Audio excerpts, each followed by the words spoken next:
Everyone in the world, from Americans to Austrians to Aboriginals to African bush people, share universal emotional highs and lows, even if the physical manifestation is different. This can start with talking about how happy or sad something makes you. That's all it takes to open a deeper dialogue. Share stories from your own life. Even though it doesn't feel like it, we all go through similar circumstances and struggles every day. We all brush our teeth, hate waking up, and commute to some kind of job. We all have common experiences. You have some part of your life story that others can relate to. We all remember when we learned to ride a bike, embarrassing moments in high school, or disasters in dating. Ultimately, you want to just get into the habit of talking about yourself more and you'll reap the rewards. Cracking people open. At this point, you might be convinced of the notion that you need to disclose more of your inner workings and thoughts, but that doesn't mean that others will naturally reciprocate. Some will, and some will not. In fact, some people are like talking to brick walls. How can you get others to disclose in order to get to the point of mutual intimacy and closeness? There are some basic, tried and true ways. You can ask questions such as, "How do you feel about this weather?" instead of asking yes or no questions, as these will just get you monosyllabic answers. Instead, engage people by asking in-depth questions that provoke them to think and come up with a detailed response. There might seem to be little difference, but one version asks about emotions and can conjure up memories about the weather. Ask better questions and get better answers. You can appeal to their interests. People love to chat about what they enjoy doing. Ask a person about his favorite hobbies and request that he teach you about them. Ask someone about his job as a flight attendant and how flying all the time feels. You'll get a person to open up if you try to talk about things they care about or like. Everyone has a narrative to their life, stories that sum up how they ended up where they are. Ask about their stories, and they'll be more than glad to document the twists and turns. Finally, you can stroke someone's ego. This will make him or her feel good and want to open up and get even more positive ego stroking. So you might tell a person, "I find your career fascinating. Tell me all about it." Or you might say, "You have the most gorgeous garden. How do you get your crocuses to bloom so late in the year?" Prompt them to speak by first building them up with a compliment. If none of the above work, that's where the practice of elicitation comes in. It's a type of questioning that uses a specific conversational style to encourage people to share and speak more. It was originally developed by the Federal Bureau of Investigation, the FBI, for use during interrogations, but quickly began to be used by corporate spies to obtain confidential information from competitors. Its origins will probably give you pause. Isn't this exactly the type of sneaky, underhanded, and manipulative stuff that we want to avoid? We can see them that way, but in reality, all of these techniques can be used for both good and evil. The techniques themselves are neutral and are a result of taking a look into the human psyche. And remember, we already engage in many sneaky tactics to make people like us. They're just more socially acceptable ones, like wearing makeup or making our job positions sound more significant than they really are. To use elicitation, you make a statement that plays on the other person's desire to respond for a variety of reasons. The other person will feel driven to respond, even if they had no prior interest in engaging. They will almost feel like they have no choice. A direct question will not always get an answer. Thus, it becomes important to ask indirect questions to encourage opening up. Here's an example of how elicitation works.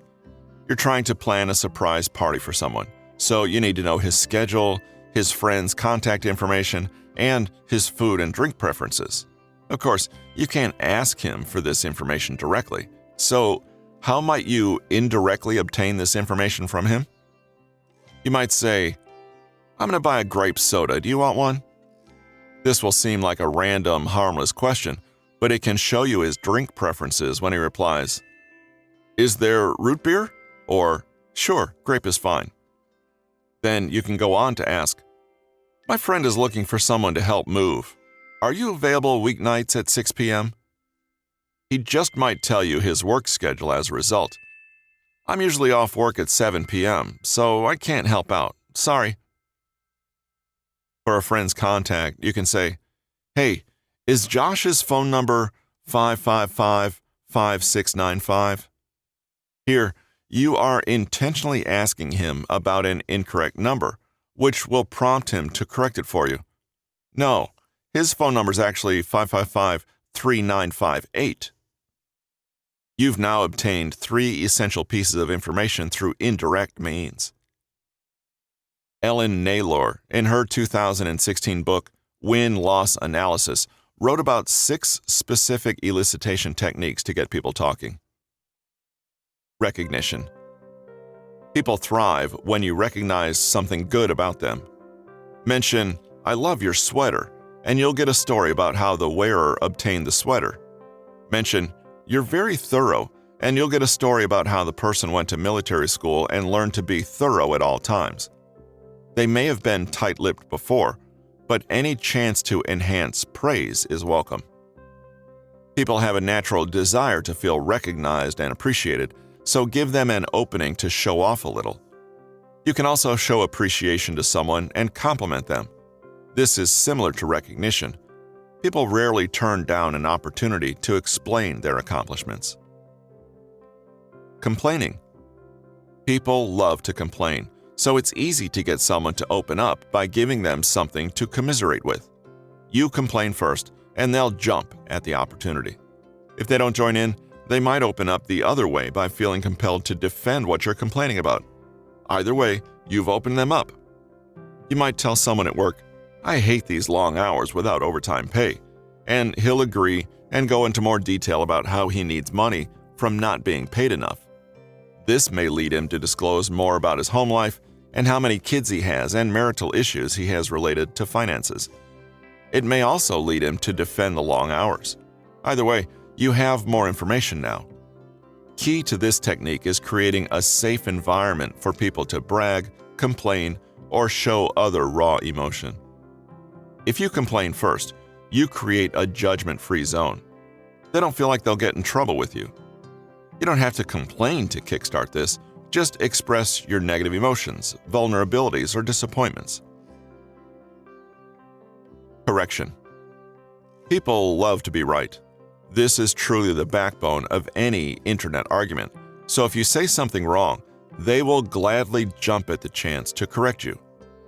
If you give people an opportunity to flex their ego, most will seize it happily. An easy way to do this is to state something you know to be obviously incorrect to see if they will step in and break their silence. See if they can resist this primal urge. Naiveté. To be clear, this does not mean to act stupid. It means to act like you're on the cusp of understanding. Acting naive makes people feel compelled to teach, instruct, and show off their knowledge. People just can't resist enlightening you, especially if you're 95% of the way there and all people have to do is figuratively finish your sentence. "I understand most of this theory, but there's just this one thing I'm unclear on. It could mean so many things." People won't be able to resist jumping in. Shift the window. This is where you say something slightly outrageous that you know won't be answered, then pretend like you didn't bring it up. Why does this work? Does it even work? It's because you have to put something out there to dramatically change the tone of the conversation, but then taking it back to not be addressed. Think of it as a cumulative effect. When you do this a couple of times, these are the types of questions people will engage with and answer even if they were ice cold beforehand. You haven't actually committed a faux pas per se, but you've shifted the boundaries of the conversation. It's a good combination that can get people to lower their guards without them even realizing it, and eventually their window of what they feel is appropriate to be shared can shift and widen. Silence. Give people space to speak. When you take a step back, People will feel compelled to take a step forward and break the awkward tension. If you signal that you expect someone to speak and are waiting for them, they may open their mouths to meet your expectations. This has been The Science of Likability: 60 evidence-based methods to radiate charisma, make a powerful impression, win friends, and trigger attraction.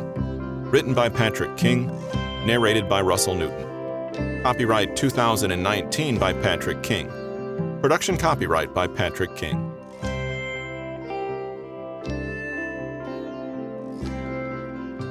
Hello listeners, this is Russell with Newton Media Group, and on behalf of myself and Patrick King, we'd like to thank you for the time you've given to the podcast and hope that you've found it useful in your daily life. We value your time, which is why our episodes begin immediately with the content, but we also highly value your opinion and would greatly appreciate if you would leave us a rating and a review in your podcast provider. Also, don't forget, if you'd like a copy of the free mini book on conversation tactics, take a moment and visit patrickkingconsulting.com to request your free copy.